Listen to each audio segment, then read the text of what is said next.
नमस्कार मंडळी, कशा आहात तुम्ही सगळे? आय होप तुम्ही सगळे मजेत असणार, स्वस्त असणार आणि तुमची इंग्रजी बोलायची प्रॅक्टिस जोरदार चालू असेल, कारण प्रॅक्टिस करणं खूपच गरजेचं आहे। मी प्रत्येक व्हिडिओमध्ये सांगत असते, एग्जांपल सुद्धा देत असते की जसं ड्रायव्हिंग करणं ही ड्रायव्हिंग केल्यानेच येते, तसंच इंग्रजी बोलणं सुद्धा इंग्रजी बोलण्यानेच येते। आणि त्यासाठीच मी आपल्या या चॅनलवरती नवनवीन स्ट्रक्चर्स, नवनवीन इंग्रजी बोलायच्या सोप्या पद्धती तुमच्यासाठी घेऊन येत असते। कारण इथे आपण खूप सोप्या पद्धतीने इंग्रजी शिकत आहोत, ते आपल्या मातृभाषेतनं आपल्यालाही शिकायची आणि आपल्याला आपल्या मुलांना सुद्धा शिकवायचे। मी तर शिकतच आहे, पण मी माझ्या मुलीला सुद्धा सोबत शिकवत आहे। कारण तुम्ही जर माझे जुने व्हिडिओ बघितले असतील तर तुम्हाला माहितीच आहे, मी सुद्धा मराठी मीडियम मधून शिकलेले आहे आणि आज मी सुद्धा इंग्रजी शिकत आहे आणि माझ्या मुलीलाही शिकत आहे। मी प्रोफेशनल टीचर नाही आहे, तुम्हाला सगळ्यांनाच माहिती, मी एक आई आहे आणि एक आई ही आपल्या मुलांना कुठलीही गोष्ट एक चांगल्या पद्धतीने शिकवू शकते, म्हणून माझा प्रयत्न चालू आहे। माझ्या मुलीबरोबरच आपण सगळ्यांनी सुद्धा शिकावं हीच माझी इच्छा आहे। चला तर मग आजच्या व्हिडिओमध्ये आपण जे स्ट्रक्चर शिकणार आहोत ते आपण रोजच यूज करत असतो। जसे की आपण बोलत असतो, चला मुलांनो ही अभ्यास करण्याची वेळ झाली आहे, मुलांनो आता झोपायची वेळ झाली आहे, तुमचा होमवर्क करण्याची वेळ झाली आहे, शाळेत जाण्याची वेळ झाली आहे, किंवा ही घर खरेदी करण्याची योग्य वेळ आहे का, ही इन्व्हेस्ट करण्याची योग्य वेळ आहे का, किंवा आता हा बदल करण्याचा टाइम झालाय, तुझा जॉब शोधण्याचा टाइम झालाय। अशा प्रकारची सेंटेन्सेस आपण रोज बोलत असतो। तर ती सेंटेन्सेस इंग्रजीमध्ये अगदी सोप्या पद्धतीने एक सिंपल स्ट्रक्चर यूज करून तुम्ही कसे बोलू शकतात ते आपण बघणार आहोत। सो हा व्हिडिओ शेवटपर्यंत नक्की बघा। या व्हिडिओमधून तुम्ही खूपच युजफुल सेंटेन्सेस शिकणार आहात आणि तुमची जी इंग्रजी बोलायची प्रॅक्टिस आहे त्याच्यात अजून तुम्हाला या सेंटेन्सच्या मदतीने तुम्ही जास्तीत जास्त प्रॅक्टिस करू शकतात। हे स्ट्रक्चर शिकल्यानंतर मी तुम्हाला शेवटी होमवर्क साठी सुद्धा सेंटेन्सेस देत असते आणि ती तुम्हाला कमेंट मध्ये करून दाखवायचे आहेत, because we love to read your comments. मला तुमच्या कमेंट्स रीड करायला प्रचंड आवडत असतं आणि मी त्याचा रिप्लाय सुद्धा करण्याचा प्रयत्न करत असते। सो हा व्हिडिओ शेवटपर्यंत नक्की बघा आणि कमेंट करायला विसरू नका। सो वाट कसली बघताय? जर तुम्ही मला पहिल्यांदा बघत असणार तर आताच आपल्या चॅनलला सबस्क्राइब करा आणि जो बाजूला बेल आयकॉन आहे तो सुद्धा क्लिक करून ठेवा, म्हणजे माझे जे येणारे नवनवीन व्हिडिओ आहेत ते तुम्हाला टाइमवर भेटतील। हा व्हिडिओ शेवटपर्यंत नक्की बघा, शेवटी मी तुम्हाला सेंटेन्सेस सुद्धा देणार आहे आणि ते तुम्हाला कमेंट मध्ये बनवायचे आहेत। चला तर मग आपण शिकत सुद्धा असतो आणि सोबत प्रॅक्टिस सुद्धा करत असतो। सो शेवटपर्यंत बघा। Are you ready? I hope तुम्ही हे स्ट्रक्चर शिकण्यासाठी एक्साइटेड असणार, रेडी असणार, तयार असणार। चला तर मग सुरुवात करूया। तर आता तुम्हाला मी फक्त एक फॉर्म्युला सांगते, तो तुम्ही नोट करून घ्या। हे जे आपण सेंटेन्सेस शिकणार आहोत तर त्यासाठी आपण एक फॉर्म्युला यूज करतो। तो फॉर्म्युला तुम्हाला इथे स्क्रीनवरती दिसत असेल। इट्स टाइम प्लस फॉर किंवा टू प्लस क्रियापदाचे पहिले रूप म्हणजे V1।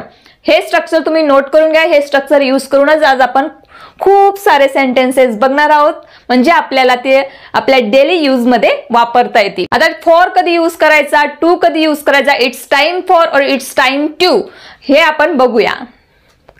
आता सपोज आपल्याला बोलायचं आहे नाश्त्याची वेळ झाली आहे। आता आपण हे तर रोज बोलत असतो, चला नाश्त्याची वेळ झाली आहे, तर तेव्हा आता हे नाश्ता काय इथं नाउन आहे। तर जेव्हा आपण नाउन यूज करत असतो सेंटेन्स मध्ये आपल्याला, तर तेव्हा आपण काय यूज करणार? It's time for, it's time for breakfast, it's time for breakfast. आपण इथं काय यूज केला? फॉर। आता नेक्स्ट सेंटेन्स बघूया।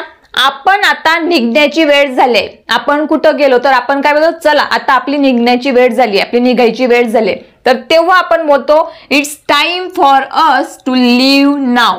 आता तुमचं इथे लक्षात आलं असेल, नाउन असो किंवा एखाद्या व्यक्तीविषयी म्हणजे अस, it's time for me, it's time for us, it's time for her, it's time for him, it's time for them, तर त्यासाठी तुम्ही काय यूज करणार? For. It's time for us to leave now. Next sentence बघूया। ही विचार करण्याची वेळ आहे। कुठलीही जर आपल्याला आपल्या घरामध्ये काही मॅटर झालं असेल किंवा काही प्रॉब्लेम झाला असेल तर आपण काय बोलतो? ही विचार करण्याची वेळ आली, तर तेव्हा तुम्ही बोलणार इट्स टाइम टू थिंक। आता इथं काय आला? इट्स टाइम टू थिंक, कारण लास्ट मध्ये काय आहे? वर्ब आहे, त्याच्यासाठी आपण काय यूज करणार? It's time to. आणि नाउन जर असेल तर आपण बोलणार it's time for. I hope तुमचा डिफरन्स लक्षात आला असेल। बघा, तुम्हाला इंग्रजी बोलायची प्रॅक्टिस करत राहायची, चुकलात तरी चालेल, योग्य गोष्ट जर आपण करत असणार आणि ती योग्य गोष्ट करताना आपल्याकडून चूक होत असेल तर काहीच हरकत नाही, चूक करायला घाबरायचं नाहीये, चुकीची गोष्ट करायला घाबरायचंय, पण चांगली गोष्ट करत असताना चूक होत असेल तर त्यासाठी घाबरायचं नाहीये. मार्क्स माय वर्ड.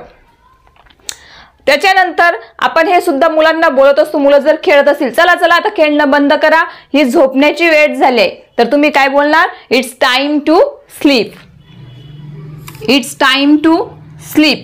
आता तुम्हाला जर बोलायचं असेल जेवणाची वेळ झाली आहे, तर तुम्ही काय बोलणार? कॉमेंट करा, मी तुमची कॉमेंट बघणार आहे. आता इथं आपण बघितलं ही झोपण्याची वेळ आहे आणि त्याच्यानंतर आता नेक्स्ट सेंटेन्स बघा, म्हणजे तुमचा डिफरन्स लक्षात येईल, तुम्हाला क्लिअर होईल. ही तिची झोपण्याची वेळ आहे. आता लहान बाळ असेल, बेबी असेल, तर आपण काय बोलतो? ती खूपच रडते कारण तिची झोपण्याची वेळ झाली आहे. तर तेव्हा तुम्ही काय बोलणार? It's time for her to sleep. मुलगी असेल तर इट्स टाइम फॉर हर, मुलगा असेल तर it's time for him to sleep. समजलं तुम्हाला? It's time for him to sleep. अशा पद्धतीने तुम्ही बोलू शकता. त्याच्यानंतर आपण कुठं फिरायला गेलो तर आपण काय बोलतो? ही आता मज्जा करण्याची वेळ आहे, बोलतो की नाही? तर ते तुम्ही इंग्रजीमध्ये बोला, म्हणजे तुमची प्रॅक्टिसही होईल आणि तुम्हाला मजाही येईल. It's time to have fun. It's time to have fun. त्याच्यानंतर मंदिरात जायची वेळ झाली. आपण मंदिरात जात असतो रोज, कोण सकाळी जात असतं, कोण संध्याकाळी जात असतं, तर आपण काय बोलतो? ही मंदिरात जाण्याची वेळ आहे किंवा वेळ झाले. आता तुमचं लक्षात आलं असेल, हे स्ट्रक्चर आपण केव्हा यूज करत असतो? जेव्हा आपली एखादी गोष्ट करण्याची वेळ झाली आहे किंवा आपल्याला ती गोष्ट करण्याची गरज आहे किंवा आता ती गोष्ट करण्याची योग्य वेळ झाली आहे, अशा वेळेस आपण हे स्ट्रक्चर यूज करून बोलू शकतो. समजलं? नेक्स्ट आहे ही अभ्यास करण्याची वेळ आहे किंवा ही अभ्यासाची वेळ आहे, असं आपण बोलत असतो. मुलांना खेळायचं थांबवा, चला आता अभ्यास करण्याची वेळ आहे, तर तुम्ही बोलू शकता it's time to study. It's time to study किंवा it's time to do your homework. आता तुमची होमवर्क करण्याची वेळ झाली आहे. ही हसण्याची वेळ आहे का? कुणाला असं क्वेश्चनार्थी विचारायचं असेल, ही हसण्याची वेळ आहे का? तर तुम्ही काय करणार? इज पुढे घेणार. Is it time to laugh? ही हसण्याची योग्य वेळ आहे का, असा तुमचा अर्थ असेल तर तुम्ही बोलू शकणार is it time to laugh? ही हसण्याची वेळ आहे का? आता एखादा दुःखद प्रसंग असेल आणि कोण हसत असेल तर तुम्ही बोलू शकता is it time to laugh? Right. ही खाण्याची वेळ आहे का? Is it time to eat? ही नाश्ता करण्याची वेळ आहे का? Is it time to have breakfast किंवा is it time to take breakfast? या पद्धतीने तुम्ही बोलू शकता. आता बघा इथं आपण काय यूज केलंय? इट्स टाइम फॉर ब्रेकफास्ट, कारण ब्रेकफास्ट काय नाऊन आहे.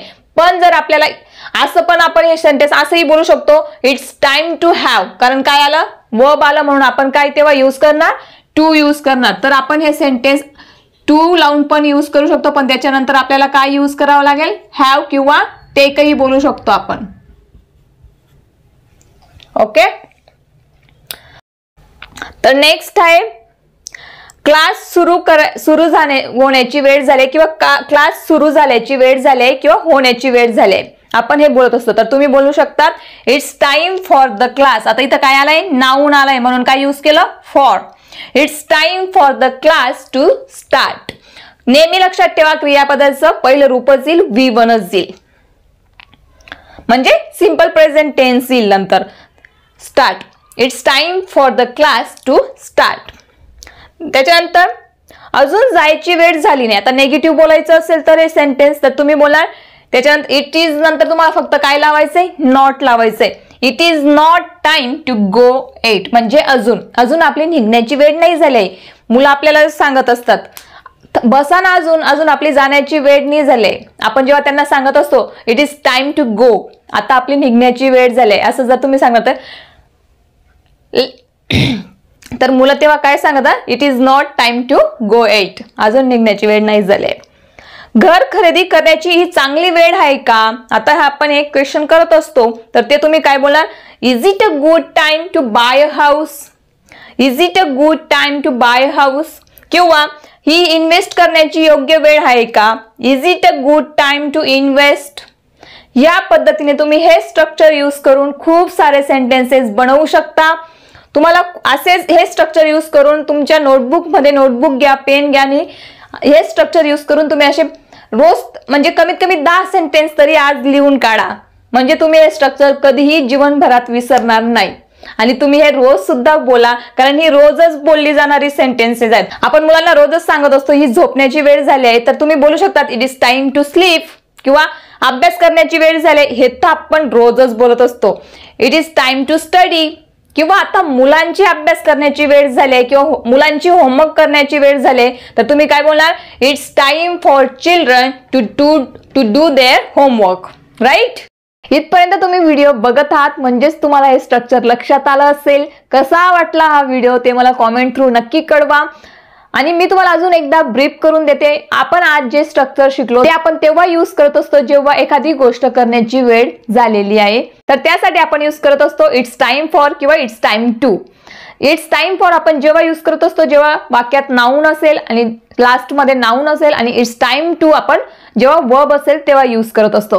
तर आता मी तुम्हाला 2 सेंटेन्सेस बनवायला सांगते, ते तुम्हाला कॉमेंटमध्ये आवर्जून बनवायचे आहेत, म्हणजे माझं लक्ष येतील की तुम्हाला हे स्ट्रक्चर समजलंय आणि ते तुम्ही रोज यूज करणार आहात.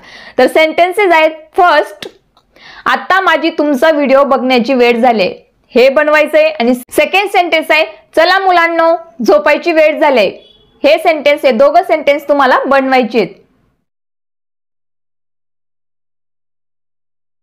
स्टार्ट केलं ना बनवायला. आय होप तुमची बनवून सुद्धा झाली असेल. मी सुद्धा तुमची कॉमेंट लगेच रीड करणार आहे आणि तुम्हाला रिप्लाय सुद्धा करणार आहे. आय होप तुम्हाला व्हिडिओ आवडला असेल. तुमची मतं कळवायला मला विसरू नका. आता माझी निघण्याची वेळ झाली आहे. It's time for me to leave now. See you in the next video. Thank you so much.